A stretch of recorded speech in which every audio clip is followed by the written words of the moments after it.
Welcome back to the Fantasy Hustle. I'm your host, Jon G. Got my co-host over here, Brad D. Kind of rolling in here to the Week 9 recap.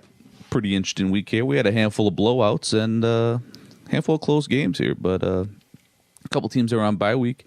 Arizona, Cincy, the Colts, Giants, and Eagles. Definitely put a couple people in a bind here in a fantasy football perspective. I know there were a handful of teams that kind of went elsewhere, and look at Golden Tate, who, a lot of people were dependent on, I got Golden Tate next week coming, filling that bye week, and boom, right back on the bench. But to kick into things here, San Francisco, Chicago, KC, Minnesota, Atlanta, and Carolina all handled their adversaries pretty effortlessly. Definitely put the stomping out there, and we'll talk about a couple of them small games here, but, we had a little bit of close games. It wasn't, I feel like it was either a blowout or there was maybe a game or two here that was kind of interesting. You know what I mean? Yeah, the first slate of games, those noon games, was kind of boring there. Nothing really close, nothing really to sit down and really get you excited about. But luckily, that turned around quickly in the afternoon. So, all in all, not a bad Sunday. Not a bad Sunday. There's football going on. So Thursday night, though, I'd like to touch on that. Nick Mullins. Yes, Nick Mullins. I said it. Came in with 3 TD passes and beat the awful trending downward Los Angeles Raiders. And bad news here for Johnny Gruden. He's just made bad move after bad move. Yeah, you got a first-round draft pick, but you're just looking despicable. And when you let a guy who no one even knows who he is come in and just run all over you. And I'll tell you what, George Kittle's looking like a nice pickup for a lot of fantasy owners there.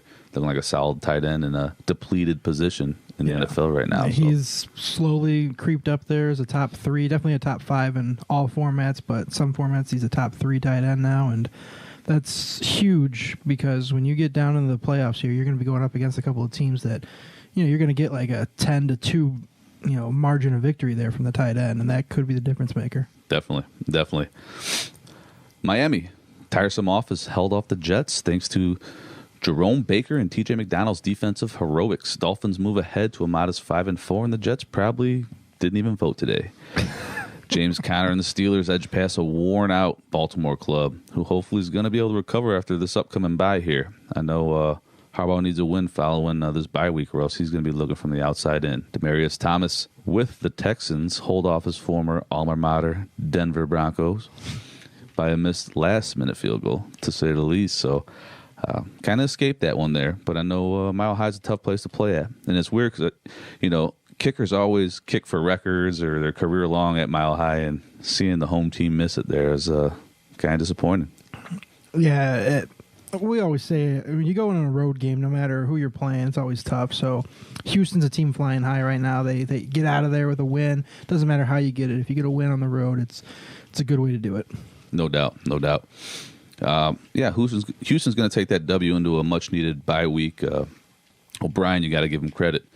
6 straight wins after starting 0-3. I mean, I know those guys are pretty gassed when you're putting up an effort like that. So look for these guys to come out strong here and finish the season up, kicking some butt. Philip Crimea River picked up a W against a solid Seattle squad while being belittling Caleb Sturgis about his name. And, of course, missing a PAT and field goal in consecutive weeks, which inevitably cost him his job. So yeah, he almost cost him that victory, or at least a shot at it. He missed the PAT there, and, Seattle had a shot, one on time down on the 1-yard line. If they score a touchdown, they were down 8. They lost by 8. If they score a touchdown, 2-point conversion, all of a sudden now Sturgis is the complete GOAT there, and he's definitely going to lose his job, which he obviously did. And there he goes. See you later, buddy. See you later. Cleveland might call him. Yeah.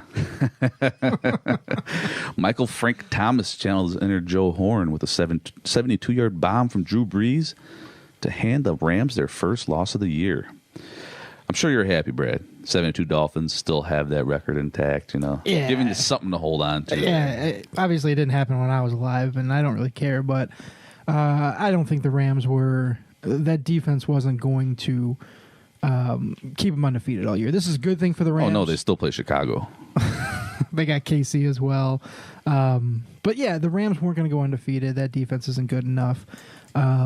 So I think this is a good thing for them. Really kind of gets that monkey off their back. Now they can kind of kind of maybe fly under the radar here. Now everyone's looking at New Orleans in the conference. Maybe Philly's starting to rise as well. So well, Des Bryant just visited there today, so did a little workout. They're saying I think they're negotiating right now. Yeah, they are negotiating. So be interesting to see here what happens. That's rich get richer. Yeah, no doubt, no doubt. But they also show that the Rams are beatable. So opening up the league a little bit here, trying to settle Vegas down. In the battle of the Pats and the Pack, Brady and Rodgers, Tom and Aaron with an E, whatever you want to call it, greatness prevailed. That's what happened. Tom's passing along with an eccentric running game from Cordell Patterson. Didn't think he was going to drop in there, but looking like they're trying to take one off the Packers' own game book there, turning a wideout into a running back.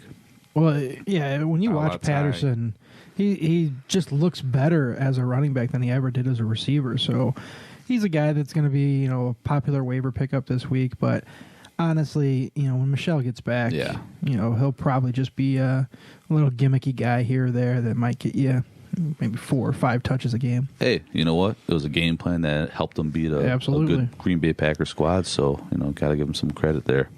So they're staying around the top of the AFC while Rodgers and the Packers are, coming down to that nosedive.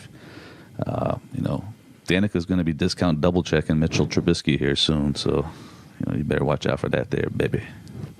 Oh. But on the real side of things, I don't know what's going on there. There's some frustrations, some disconnect from the quarterback and the coach and the rest of the team, and they're just not as young and good as they used to be. Is the bottom line. I think that's what it all comes down to is just poor coaching. And 2 weeks in a row now, they've had costly fumbles that kind of shifted the game. Obviously, in Ty Montgomery 2 weeks ago, but Aaron Jones had a huge fumble in this one that really opened the door for the Patriots, and that's a team that just always capitalizes no matter what. So I think Green Bay obviously still have a little bit of time here to get back in the division, but when you're down by 2 teams that are looking pretty good, you only get 1 game against each. They've already played the Bears and the Vikings each one time, so it's going to be hard to make up the ground in that division. I agree. They got a couple tough games in their schedule, too, along the way, so I just don't see them kind of moving past. The final Monday night game, Beto O'Rourke shaking his head when Dakota Rain and the Dallas Cowgirls gave up the second half on Monday Night Football. Titans just came through, man, and just showed they wanted it more here. They started off hot. It was nice to see the way they were able to get Amari Cooper into the game, who, I did talk a little smack about last week, but, off that first start, I'm like, okay, I'm going to eat my words, but it was kind of lax after that. They're not showing that effort that they want to play.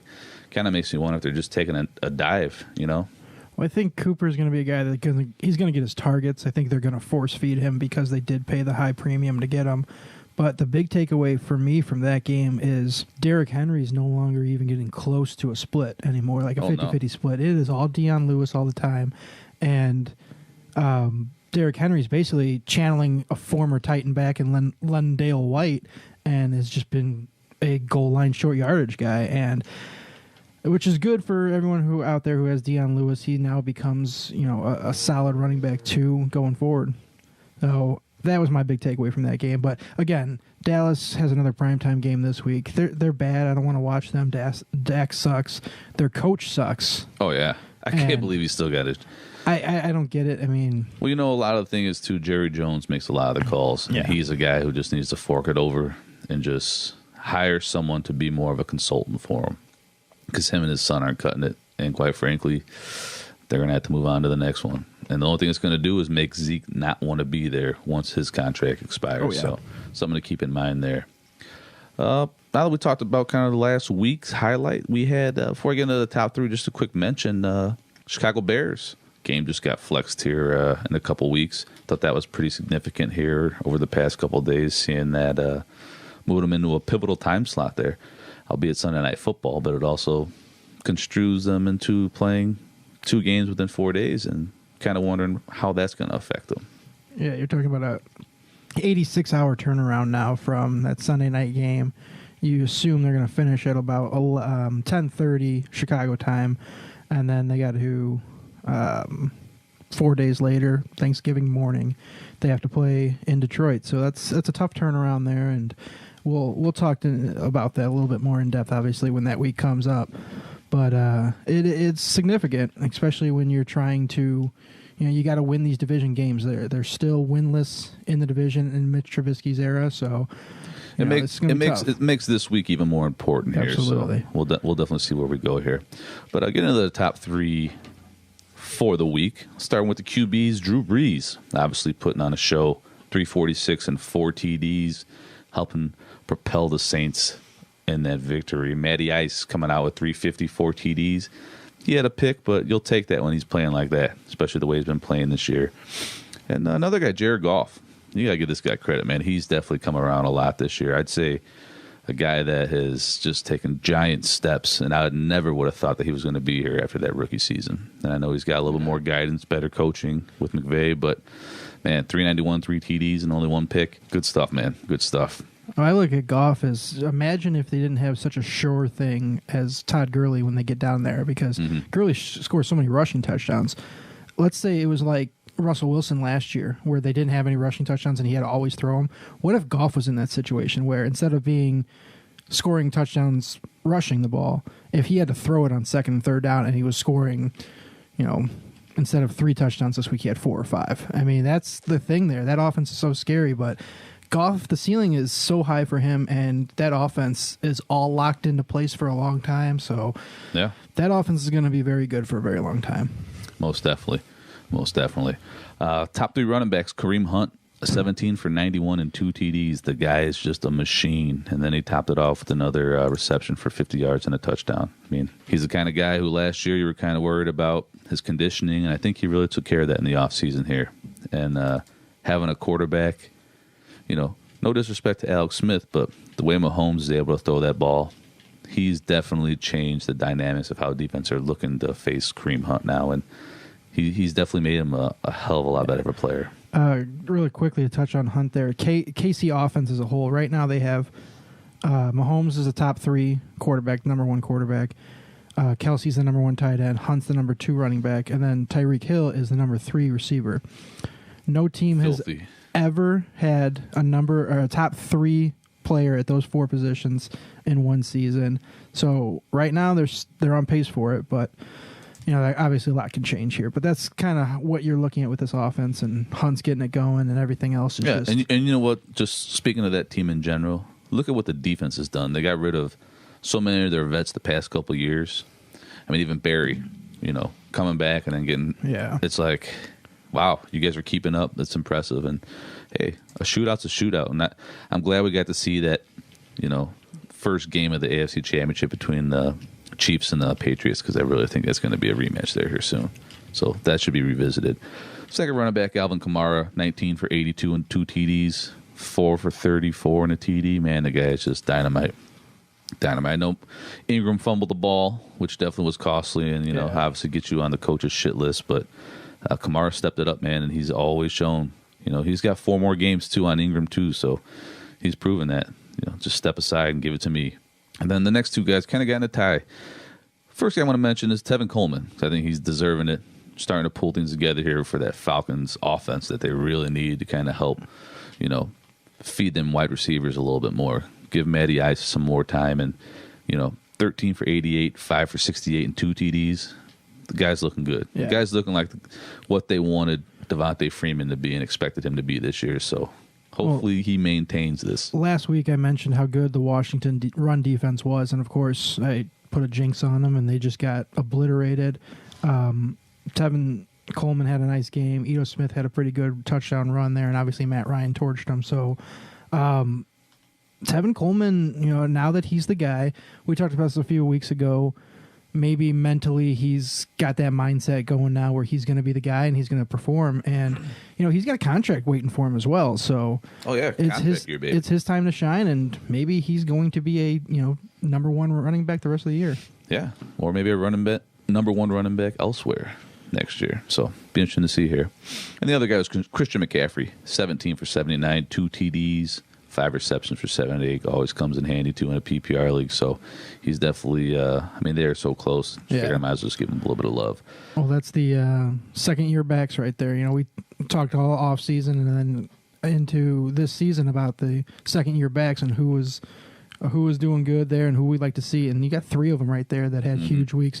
And then even Dalvin Cook finally came back and had a nice week. But now we just got to hope Fournette comes back and does the same. Yeah, we'll see here. He had enough rest, 7 weeks. Yeah. Damn near, seems like. Top 3 wide receivers, Michael Thomas, 12 for 211 and a TD. Man, that guy is just going off here. And this is when he's the type of player that sometimes starts off a little bit slower in the beginning of the year. I mean, he's been productive, but the fact that he's becoming that, him and Drew are just getting in sync now, and Ginn going down has just helped his status even more. You know what I mean? I shouldn't say status, just say his, targets and points he's going to definitely be getting this year. So big game for him here. Look for him to keep that up. Adam Humphries, guy who's on a lot of the waiver wires here, man. 8 for 82 and a TD, or 2 TDs, I'm sorry. He had a good game. Yeah. And it's crazy seeing Fitzpatrick kind of spread out the ball right there. We talked about Fitzmagic coming back, and obviously we all thought, D-Jax and Mike Evans would be the big benefactors. I thought Godwin would get a bump there, but it's Adam Humphries, scoring 2 touchdowns and being like the Julian Edelman, being the Golden Tate kind of guy that gets all the dirty work, does all the dirty work, and gets those tough yards. And, he had a couple of good runs after the catch as well. Going to guys like him and O.J. Howard is going to help Fitzmagic keep that number 1 job. You know what I mean? Being able to throw, it's going to confuse defenses knowing that, hey, he only goes to Evans, so just you got those 2 guys on the outside, and then the defense is even thinking about the Howard or Humphreys or even Cameron Brate. Yeah, no doubt. Next 3 guys were all pretty close here. I got to go with the first guy because it was his first TD of the year, Julio, 7 for 121, obviously in that aforementioned touchdown, which, good for him. Glad he got it. I know you were talking about it. I feel like every week we're like, this is the week. Julio's getting it. Yeah. Julio's getting it. And finally came through. Yeah, definitely. Josh Gordon, 5 for 130 and a touchdown. Yeah, I like seeing him and through. Yeah, I like to see him and Brady kind of getting things together here. That could be pretty dangerous, and honestly, I don't blink an eye with Gronk out. I mean, their starting tight end had like 3 catches. Yeah, I mean it was minimal, and DeAndre hanging around in there, always around the top, man. 10 for 105 and a TD, which we expect, especially with the injury to Fuller. So give him a bye week and watch him come back and start tearing it up even more. Yeah, absolutely. The receivers this week, the receivers had big weeks. Not a single running back ran for 100 yards this week, so it was more of a passing week, and the week prior was more of a running week. So the league is changing where it's more of a passing league. Obviously, we all know that, but you're still going to have those performances that really, really pound home why it's important to have these good running backs. So who's the guys falling off? Well, let's start with the quarterbacks here. Kirk Cousins, going in to that game against Detroit. Actually, both guys, Cousins and Stafford here, both kind of had a little bit of a stinker. Cousins had been flying high, was up there in the fantasy MVP conversation, and he went out there. Cousins 164 yards, threw 1 touchdown to Thielen, and 1 pick and a fumble, 2 turnovers. So not good there. And then Stafford only on 199 yards. And handed the ball off to the Minnesota defense. Yeah. Stafford 199 yards, no touchdowns, had 1 turnover, and was just constantly being harassed by that Minnesota defense. And all of a sudden now Minnesota's defense is maybe looking like the defense we all expected all year, and they're looking really good, and Detroit's got some things to figure out in that offensive line. Oh, they got a hell of a lot to figure out here, to say the least. And then the last guy here, my Miami Dolphins, did what good defenses do against a rookie quarterback. 229 yards. They turned him over 4 times. He didn't throw a single touchdown. In fact, the Jets didn't score a single touchdown. Yowzer. Now on to the running backs. Guy that I was adamant about last week, going to have a stinker. Go on. He did. Tariq Cohen, 6 carries, 5 yards, and a 1 catch for 8 yards. A rough game for him there, but that was kind of Bears dominating 2 defensive scores and just give the ball to Howard, the big guy. Just let him do it. Keep Cohen from taking unnecessary hits. You got to give guys a break, yeah. You most definitely do. Especially guys with his small frame that could easily, get destroyed by some of these big linebackers. Plus, you got to keep Howard's head straight. You know, when you're a winning team, man, you got to be able to share the rock and Let everyone play. It wasn't that Cohen played poorly. Obviously, he didn't have the opportunity. 7 touches. You got to get that guy. I thought you were going with Lamar Miller there, but Lamar Miller got 4 more points than Tariq Cohen in our league. So the other 2 guys I got, Mark Ingram, 9 carries, 33 yards, and as you talked about, that fumble that basically gave all the opportunity to Kamara. So that was pretty disappointing there. And Ingram, after that good first week back off the suspension, really hasn't done anything. Last guy, Adrian Peterson, 9 carries for 17 yards against Atlanta. That's not what you need to see. But we were talking before the show, Washington's offensive line is just destroyed. They got 4 of their starting offensive linemen are now hurt. 2 of them on IR. So Washington is trending downward. Definitely.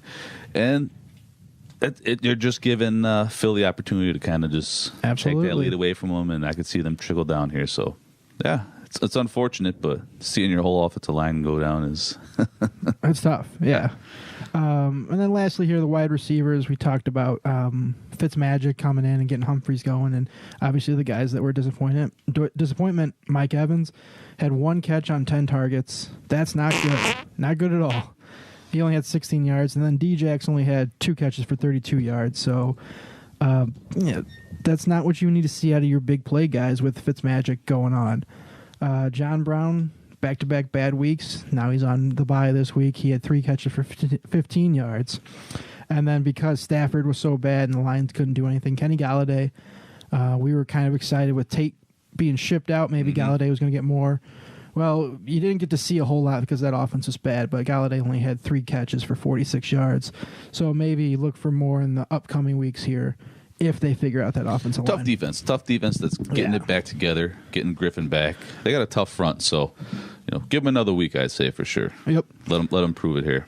So that's all the guys that disappointed this week, and we'll move on to injuries. Injuries. Well, all you people out there with AJ Green, my toe. You can breathe a sigh of relief that he could be back for the playoffs here, but right now he's got a big toe injury, and it's going to be at least 2 weeks, and they're going to reevaluate him. So he could be back, week 12, but he could also miss even more time. So hopefully he's only out for those 2, maybe 3 weeks, and then playoffs come, and you get a number 1 wide receiver back. But this really hurts Andy Dalton's value if you needed him for a spot start here or there with these bye weeks. But Tyler Boyd. I like Tyler Boyd's, yeah. I was going to say. Tyler Boyd should benefit from this. He's going to get, that's a lot of targets that are going to be going elsewhere. So maybe Boyd now. See, that trade may play out for you, Dot. Just saying. A couple weeks late. Sticking to the receivers here, Geronimo Allison for the Packers. He's going to have core muscle surgery, and he's going to be out at least 6 weeks. They put him at least 8 weeks now. They put him on IR, and this is big news for Marquez Valdez-Scantling. Jumps into that number 2 role for the Packers, and Aaron Rodgers number 2 double target. Hyphen, right? No. Okay. And on the last receiver here, Paul Richardson. Washington, like we said, their offensive line was banged up. Paul Richardson, I guess you would say he was their number 1 receiver, even though he sucked. He's going to have shoulder surgery. He's out for the year. Just 2 running backs to mention here. Chris Carson, he had a little injury going into this week, re-aggravated it, and he's going to be week to week, so you got to keep an eye on that. Makes Mike Davis a good pickup in the waivers. Definitely. And then the last guy here on Thursday night, Raheem Mostert broke his right forearm and is on IR. So again, hey, at least you got that 52-yard and a touchdown. Yeah, you did get a good game out of him, but now Breeda's back as the unquestioned guy there, and Alf's gonna pull up in his 90 Ultima and fucking do what he's got to do. God, I hope they don't give Alf carries for no reason. Oh boy! And that will do it for the injuries this week. Well, good recap there, Bradley. Now we got the official week 9 out of the way. Let's kick into, you know what, before we get into that, why don't you let these knuckleheads know how they can get a hold of us and leave us hate mail. As always, we're on Twitter, and if you go on Twitter, You're going to check us out at fantasy_hustle. And if you get on Twitter, you get onto our page, you're going to see our email, which is Jon G's Fantasy Hustle @gmail.com. And we also have a voicemail line. There's you can no call. H. No H. It's JON. And no the voicemail is 219-576-6797. Who you got? Who you got? Now we're going to get into our favorite segment here. Who you got? Hey, who you got? Hey, who you got? Oh, come on, guys. Who you got? Hey, what do you got? Oh, I just want to know who you got. What's in the box? Who you got? Well, Brad, let's kick things off here first. Let me give you a quarterback matchup. Matthew Stafford at Chicago or Fitzmagic versus Washington. Now, the Bears are going to get Khalil Mack back, we presume. He sat out the last 2 weeks to get healthy. He's going to be back, and you know he's licking his chops right now after watching what Minnesota just did to that offensive line. So unless the Lions have a quick fix here and figure something out, I think it's going to be more of the same. And I mean, partially because of that, I don't like Stafford much at all this week. But I am a big believer in the Fitzmagic. I think he is, he's going to have his bad decisions. He started this week 0 for 3 with an interception in his, deep in his own territory. So he's going to have the, WTF moments that really make you scratch your head. But You could say it. Washington, PG-13. Washington also, they were an average defense against quarterbacks. All of a sudden now they're a bottom 10 because Matt Ryan just lit them up. So I think we're going to see more of the same. That team is beat up on the offense, so maybe that puts more pressure on the defense. I think that's a possibility. They're going to be on the field a lot more. So I think Fitzpatrick's the easy play here. Okay. Respectable. Who's his number one target this week? Fitzpatrick. Too long. I got to go Humphreys. I think you stay hot. Stay with that guy. I like it. Pick them up, guys. Pick them up. And Yeah, gals. absolutely. And gals. All right, quarterback here. We're going to revisit one from last week. Last week it was Matt Ryan and Jared Goff, so we're going to do it again this week. They both had good weeks. They were both in our top 3. So Matt Ryan is going to Cleveland to take on the Browns. Or you got Jared Goff at home against the Seahawks. It's a tough one here. Goff was impressive, first off, in New Orleans. I know he's got a little bit of a chip on his shoulder here, but, sometimes when good teams lose that first game, they get a little bit incomplacent, and they start to think, we're better than that, and don't really take it deep down, and I think that's what's going to happen with the Rams here. I think Seattle's actually going to take that game, and I think they're going to they're gonna stop Gurley for the first time this year. I think he's going to have a tough time because that defense has shown they can play some ball. I know the Chargers did what they did last week, but Matty Ice just showed a lot in Washington on a decent defensive field. You know what I mean? The secondary improved quite a bit with the Clinton Dix getting picked up, but Cleveland just ain't what they are, and until they get that figured out, it's just a mess. So Goff it is, my man. Mm-hmm.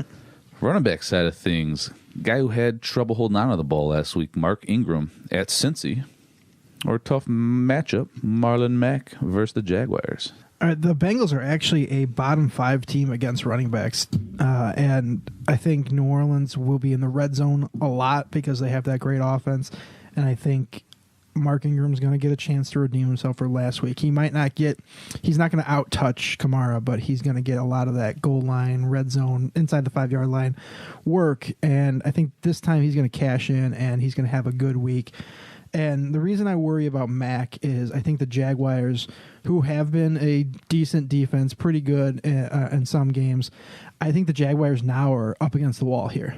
And I think it's put up or shut up, and they're going to basically it's going to become a situation, okay, we can't let Bortles continue to drag us down, and they are going to come out here, and I believe Jacksonville has their best performance of the year defensively, and that just doesn't sound like a good formula for me in trusting Mack. So I'm going to go Ingram, even though Kamara is obviously the much better option. I think Ingram's still going to get his touches and maybe steal a touchdown or two from that Saints offense. So give me Ingram here. Okay, respectable. All right. For you on the running back side of it, we got Mr. Kerryon Johnson going to Chicago and playing the Bears. Or on Monday Night Football, Matt Breida, as we mentioned, is now the guy again without Mustard, taking on the Giants. Call him ketchup, baby, because he's gonna win this, baby. He's got a good situation going for him with Mustard hurt, and I think the big thing is obviously you look up the matchup with Kerryon and the Bears and just how good the Bears line is, defense in general, and getting Khalil Mack back. Not trying to be a homer here because I really like Kerryon Johnson. I think that if they give him enough carries, he can do something. But just the way that he was kind of inefficient against a similar defensive type team, as stacked as they are with the solid secondary. Yeah, I think it's going to be,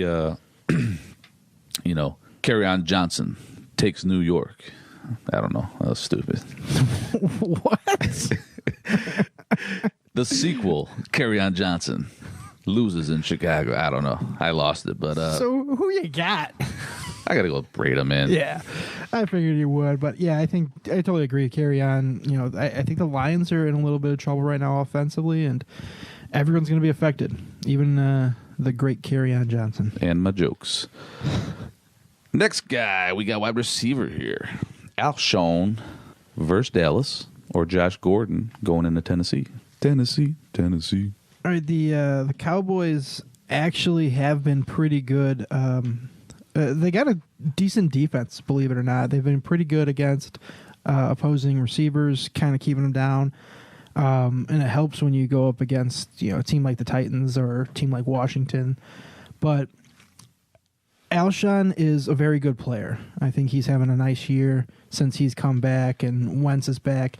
But I think the introduction to Tate now gives them another option, and that's probably maybe one or two less targets that Jeffrey will get per game, and that just might be enough to kind of keep him down here. Meanwhile, Gordon finally had that big game. The Titans haven't been very good at stopping receivers. I mean, Cooper had a nice game for a little while there.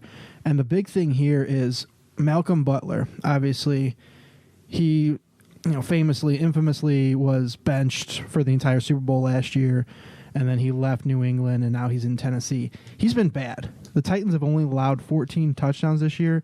Seven of those 14 were against him in pass coverage. So I think Belichick and Brady know he's a liability, and I think they go after him. And if he's lined up on Gordon's going to have a huge day, and I think that's going to be the case. So give me Gordon here. Okay. I like that. I do think Edelman's going to be a big factor there. And, Gronk, is he going to be back? Is he going to be healthy? Those are things you kind of got to look at, too, when trying to decide between the two. But, I think you hit it spot on there. Jeffrey having Tate move there, it really brings his value down. He's still a good guy, good player, and he can go up and get that ball, and he'll be the leader of the team. But, yeah, no, I agree with you. All right. Our final who you got here, another Chicago Bears defensive question here. We got Marvin Jones at the Bears. Or the other Fitzgerald, Larry Fitzgerald, at Kansas City. Well. Now, I bet you think that I'm not going to say Marvin Jones because I'm a homer, but you're wrong. I really like Marvin Jones in this play here. I know Kyle Fuller's been playing really good, but Jones he's got the size. You know what I mean? I think he's got size that the Bears can't match up with. And if there's one side of the offensive ball that I'm kind of worried about with Detroit, it's Marvin Jones. Or Galladay, for that matter. You know what I mean? But in this case, I really expect Marvin Jones to be mismatched with whatever corner that he goes with. And, I mean, the safeties are playing good for Chicago, but, I just don't trust Larry Fitz, man. And I don't trust Rosen throwing him the ball. Josh Rosen. So, got to go with Marvin. All right. So that is our Who You Got segment. Real quickly here, we have Fitz Magic over Stafford. We like that play. Ingram over Marlon Mack. Josh Gordon over Alshon Jeffrey. Jared Goff, right? Is that who you went with? Yeah. Over Matt Ryan? I went with Matt Ryan over Goff. Okay. Sorry. So you like the Matts. Matt Ryan and Matt Breida. Mm-hmm. Matt Ryan over Goff and Matt Breida over Kerryon. And then Marvin Jones Jr. over Larry Fitzgerald. And that is who you got. That's who you got, baby. That's who we got. That's who we got. Oh, what's in the box? Well, now that we're rolling into week 10 here, let's take a little peep on who we think are going to be our top 3 players in each position here. Why don't you kick things off first here, Brad? Who do you think quarterback-wise is going to be the top 3 to kind of play, given the conundrums you may run through? All right, so Oakland has been very bad defensively and offensively, but defensively they just let Nick Mullins have a very good, very solid game against them. And now Phillip Rivers comes marching in to Oakland, and there's no reason to think that he's not going to do the same thing. So Phillip Rivers is my number 1 quarterback this week. I think he's going to torch Oakland and just further the pain of the Oakland Raider fans. Number 2. If there's any left. I know I just talked about in the Who You Got segment how Dallas has been a pretty good defense. But Carson Wentz is just way too good of a quarterback. And I think without a running game, which they don't really have, I think it's all on his shoulders. And I think he's the kind of guy that's going to step up and have a huge performance in a division game at home when they can smell blood in the water with the Redskin injuries. And then lastly, stay hot. Give me Fitzmagic, baby. I love him. I think he's good for the game right now. He's fun to watch. He makes things exciting here. And again, going up against Washington, who just looked very vulnerable, I think he's going to have a big game against them. I like that. I'm going to kick off here with Matt Ryan. I know you kind of asked me about and who you got, and not to favor him that he's one of my tops, but I like what he's doing there. I think they're kind of clicking. Coleman's back there giving him a little bit of positivity, letting him know that if you can't get it, man, there's short yardage. I'll be able to pick it up, and he's going to be that screen pass or running back also. So he's going to be my number 1 here going to Cleveland. My number 2, I had to go with Cam Newton. I think Cam's going to have a good game at Pittsburgh here. I think Pittsburgh, they got things together on the offensive side of the ball here, but Cam's he's starting to spread around here. You got more fun. He's passing that rock, man. He's sharing it, and that's what he needs to do to be a successful, if not MVP caliber quarterback. Oh yeah. So look for him to have a good week here. And my next guy, I got to go with Russie. I think he's going to have a solid game at the Rams. I mentioned how I think that they're going to be able to take the Rams at home, given the tough matchup here. But I'm kind of impressed with what Russie has done, given the injuries on the running side of the ball and what he actually has as far as receivers there. You know what I mean? Yeah. Thought he had a decent tight end. He went down. You know what I mean? It's always next man up there. And their defense is starting to come together. Who helps get him the ball more? So give him more opportunity and see what the guy could do. Yeah, I mentioned on Twitter on our page how about Russell Wilson trending in the right direction right now. He's been kind of getting it going, clicking, and the thing, he's always been a guy that got you rushing yards. Well, he's not doing that this year. He's not getting you rushing yards or rushing touchdowns. So he's doing it all with his arm, and that's why his numbers are so much further down than last year. Not to mention they do have a little bit more of a running game, although now, as we mentioned in the injuries there, Chris Carson might miss a couple weeks here. So maybe you're absolutely right. Russie's going to start to tear it up here and get ready for that playoff run. Get ready for it. I like I'm gonna hop into running back so I don't copy you like I typically do here. I always do. I'm gonna roll with TC, old Tevin Coleman, man, going into Cleveland. I think not to say pick the entire Falcon lineup, but I might as well. Cleveland sucks. He's pretty he's pretty impressive, and I know he's had all year to kind of get things together here. But I think you touched on a couple of weeks ago. Now that he knows this is his spot, and Ito Smith ain't gonna really do anything to help that or discourage them carries, plug him in there. He's gonna tear it up here. Next guy I'm looking to rebound, Adrian Peterson. I think AP had a pretty off week here. And, they may rely heavily on him. But I think if Chris Thompson comes back and kind of shows a little bit, is able to play, get that third down back status going, that's going to help him out a little bit more. He's going to have to stretch the defense. But I think AP looks to kind of ground and pound this bad boy. And I know you weren't really big on the guy, but I think the guy's going to be a big play here is Marlon Mack. I know he's going into a tough Jacksonville team, but they're just not the Jacksonville that they've been of late.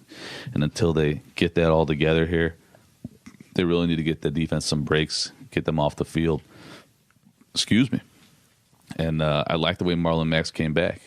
He came back 2 solid games, had a bye week, and now he's getting ready to, pick things up here. So if I got him, I'm starting him.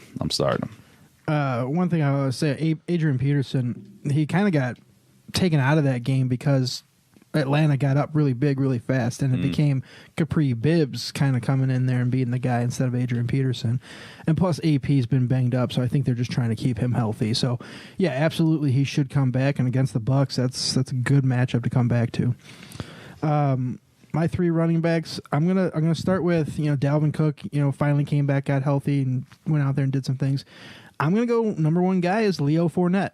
I think he's going to come back. He's had all this time off. He should be healthy now.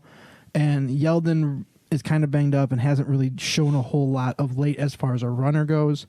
And I don't think Carlos Hyde is too much of a distractor there as far as getting Fournette going. So I think Fournette's going to have a huge game against a bad Indy defense. My number 2 guy is a guy that I will get to see in person as the Packers take on the Dolphins. Aaron Jones. He's going to go out there, make up for that fumble last week against the Patriots, and run wild against Miami, who's not a very good defense.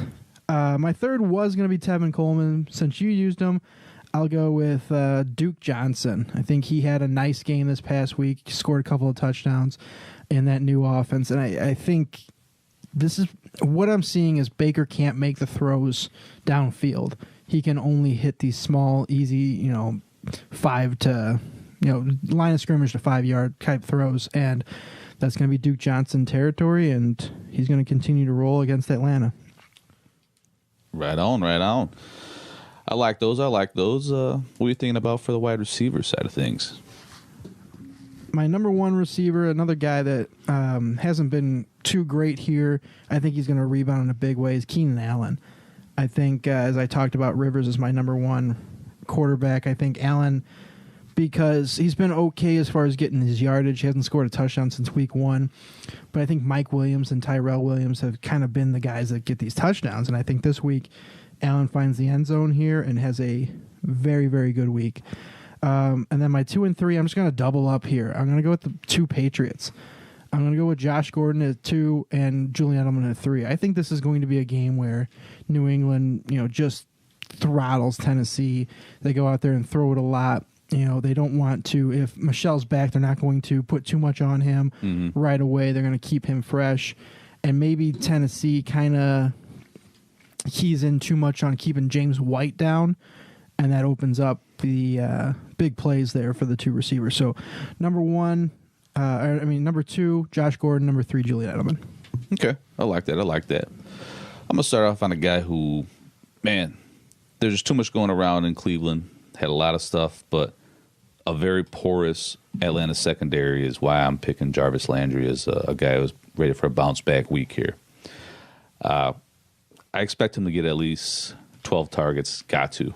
I mean, if they want any chance in this game or to even get on the scoreboard, they're going to need to rely on him. I know they got Duke Johnson, and he's a big help there, in the running back position. But I really expect Landry to pick it up and have a big week. Tyler Boyd. Tyler Boyd. Oh, that boy! I'll tell you that. He's going to have a good game against New Orleans here. A.J. Green out, dealing with the toe issue, just going to up his targets, and he's shown that he can handle the pressure. I mean, he's faced good secondaries, and he's definitely put up the points here, so look for him to have a huge week. And my other guy's going to be Robert Woods. Robert Woods, they got so many good receivers there between Cooks and Kupp and Woods, and they know their role, and they all have different skill sets, and I think this is going to be one that's going to definitely be chimed in towards Robert Woods' way. I think Goff's going to have to rely on him to kind of move the chains and help them if Cooks can't stretch the field. You know what I mean? And Kupp's just not really 100% that he was, a couple weeks ago. Give us some time here, and Gurley may have some pressure too. You know what I mean? I'm expecting a tough game from this Seattle defense, so definitely get Robert Woods in there if you got him. I think the one thing that's kind of been constant all year for the Rams is Robert Woods leading them week in and week out in targets. Obviously, his yards kind of fluctuate. Cooks is the home run hitter, and that's what he did this week. But his targets have always been either first or second on that team with those two guys opposite him. So I think, Woods is the safest play right now of the three, and if they're going to score points, he's a good bet to do it. I agree. Well, that wraps up our top three here for the week. Kind of excited about this week here. Before we get into these picks here, going to the Bears game, so gonna be a good time. Took off Monday, about to turn it on, baby. Yeah, I wish I have Monday off. I'll be in Green Bay for a 3:25 start. Enjoy that drive home. I won't be getting home till, I don't know, right around midnight, probably a little before that. But, so first time going to Lambeau. That's exciting. And get to watch my Dolphins play my wife's Packers on our anniversary weekend. So it's kind of a perfect storm for us. Oh, ain't that sweet? It is sweet. Ain't that sweet? Well, I hope you come out with the victory, brother. I don't know with that one. Well, let's get into this week here. I know we've called the Thursday games kind of a bunch of busts, but this one I'm actually kind of interested in. I think it's going to be a good game here. Carolina going into Pittsburgh. Yeah, I can't understand the scheduling here because you get some duds like last week and the week before, just bad matchups. But then I think we had wasn't the Vikings and Rams, or there was a huge game, or Vikings or Rams and I don't know, some huge matchup on Thursday night, and now you get another good one, and then next week is a decent one in the Packers and Seahawks. So I don't know why they don't just make all these more interesting games instead of putting the Raiders on them. Maybe you should be in charge of scheduling, Brad. I should be, but yeah. Anyway, I think Carolina, both these teams are flying high right now. They're both hot. They both got good play out of maybe guys we didn't really expect. I mean, Cam Newton, I was high on him, but he's playing to a better level than he's ever really done in his career. And then James Conner's a guy that's just been awesome, and still no sign of Le'Veon Bell. He's not going to play this week, obviously, short week. So I think ultimately it comes down to, I think, the better weapons there for the Steelers with obviously Connor and Juju and obviously Antonio Brown. I think they get it done there in what should be a fun game. So I'll take Pittsburgh to win this one in maybe a field goal game. Okay. I'm going to go with Carolina here. I like that Pittsburgh pick, but I think one thing that no team has really shown that they can do with Pittsburgh is shut James Conner down. And I think that, Carolina's game plan needs to be focused on, all right, how do we shut him down and then move on to Ben here? You're right. They got a ridiculous amount of weapons on their side of the ball. You know what I mean? But I really don't have that much trust in their defense. And at that point, I'm thinking, all right, give Cam Newton the ball, give him the final drive here, and he is one of them quarterbacks who can. If it's, fourth quarter, 2 minutes left doing the 2-minute drill, I'm taking Cam Newton over Roethlisberger for sure. And I think you're right. It's going to be a shootout, and it's going to come down to a close game, but give me Cam, man. Give me Cam. I think how good has that Panthers offense looked the last couple of weeks now that Olsen's back in there and, being that threat. They didn't have anything over the middle for those 3 or 4 weeks that Olsen was out. So that is a huge upgrade for that offense, and that's been the difference the last few weeks. Definitely. Detroit heading into Chi-Town. Well, even before you talk, I'm going to have to agree with you. Chicago's going to take this one. Detroit, the Golden Tate trade kind of really sent the wrong message to this team, and it looks like they're kind of like, I don't know if they're giving up, but man, they sure did not look very good this past week against Minnesota. 10 sacks allowed. Yeah, I don't think the Chicago Bears will get to 10, but 7 or 8 might be in the cards, especially if this comes down to the fact that Bears get up and the Lions have to throw it a lot, and I expect that's going to be the case. So the Bears are going to win this one by at least 10, I think. Okay, I like that. I'm going to go with Chicago, but I'm, you said the Bears aren't going to get 10 sacks, probably 7. You're right. Khalil Mack's going to get 10 sacks. All right. Oh, okay. Just so you know. But, no, yeah, you definitely got to take Chicago on this one here. They're playing some great ball, and Detroit, just looked awful. Just awful. And, I was a little bit hesitant. I understand why they got rid of Tate. business side of things, get a little something out of it. Back. But, man, I didn't realize he was going to be that detrimental to the production in the passing game. So, Detroit, man, I'd like to see you against, whoever you're playing after the Bears, because you're going against two tough defenses. Maybe you'll shine a light a little bit later on, but just not this week. New Orleans going into Cincinnati. Well, New Orleans, basically, they are the number one team in the NFC. They are. They just beat the Rams. So right now, they are the number one team. And just doesn't matter where they play, who they're playing. They always find a way to put up a lot of points and come out on top. They've won 7 straight games. They lost, obviously, opening day to Fitzmagic and the Bucks at home, which was shocking, but they're riding high right now, and I don't see any reason Cincinnati's going to slow them down. No. I think the A.J. Green injury is significant there because the Saints' defense is susceptible if you have the weapons. Obviously, the Rams just put up 35, but that's the Rams. But if you have another weapon opposite Tyler Boyd, I think you can give them a fight. But without A.J. Green, it's got to be the Saints here. I think Joe Mixon has a solid game here running against that defense. But, you hit it right in the head there. New Orleans has just got too many weapons there. And you put the ball in Drew Brees' hands with a Cincinnati-less A.J. Green, not looking too good for you. Tyler Boyd's good. What? Cincinnati-less A.J. Green? Yeah, slurring a little bit now.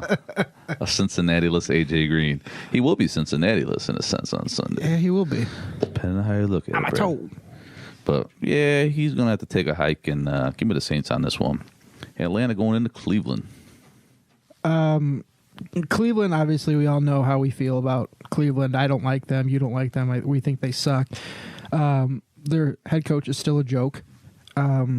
And Atlanta is a good team. I know their record isn't great or anything, but Matt Ryan is playing at an MVP level. Obviously, because of his team's record, he's not going to be considered for it, but he should be because he is playing out of his mind right now, and he keeps it going in Cleveland as Atlanta gets another victory. Yeah, as you said, a big game for Matty Ice and TC. Look for them to just stomp on the dog pound down there. So it's unfortunate, Cleveland fans. New England heading into Tennessee. Tennessee with a short week here, coming off Monday night. I don't think they are in that conversation of good AFC teams, and obviously New England is. New England has a big day, probably wins this one in a rout. Yeah, as much as I want to go against you, I got to go with New England here because Tennessee, they got away with a win last night against the awful, awful Dallas Cowboys, and I just don't see that repeating with many teams in the league. Given the stature of Dallas, that won't happen. So New England's taking this bad boy by a couple TDs.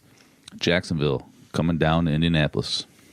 Like I said in the Who You Got segment, I think Jacksonville's defense is going to step up and show that they still are that Super Bowl caliber defense, and I think because of that, they're going to find a way to get this win on the road here.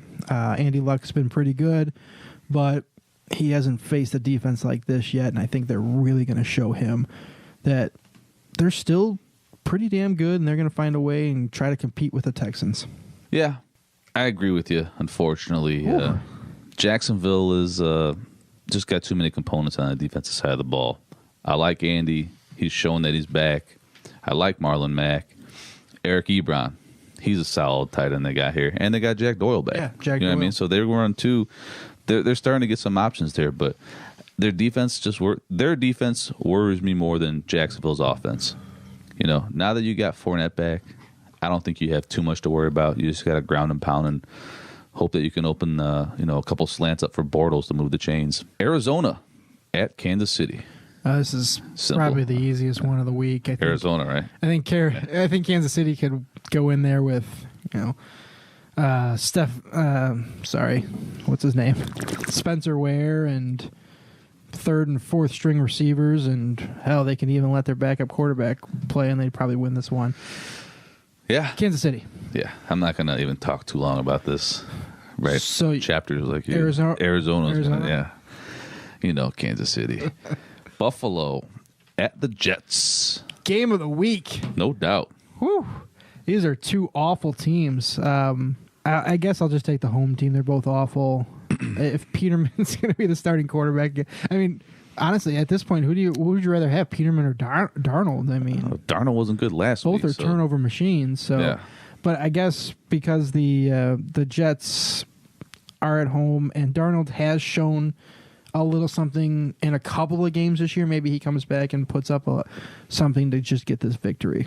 You know what? I'm going to take Buffalo in this, and I'm going to take it on the defensive standpoint that the Bills' defense is going to be what wins this game here. I have no faith in Peterman. He's probably not going to play. Derek Anderson will probably be back out of concussion protocol, thankfully for Buffalo fans. That situation is such a joke. Yeah, unbelievable. Mo, Larry, or Curley. But I got to go with Buffalo here. Their defense, I was pretty impressed by the way they... I'm not saying that the Bears are a high-profile offense, but it was a game that actually was able to watch the whole thing and tolerate it. And I go, why am I watching the Buffalo Bills? You know? But I was impressed. Got to give them credit, man, when credit's due. So give me Buffalo. Washington at Tampa Bay. I think all the injuries catch up here with Washington, and Tampa Bay and Fitzmagic gets the win at home and puts Philadelphia in a perfect position to win that division. Yeah, I got to agree with you. I like Fitzmagic. I like his ability to spread the ball out. I like O.J. Howard having a good game here. And I think you're right when you're talking about Humphreys. He could possibly showcase and be another player this week. So definitely check him out here. Fitzmagic continues. Chargers going into Oakland. Oakland is just terrible. I know the old thing. You like the Browns last year. Could they beat Alabama? Could Alabama beat the Browns last year?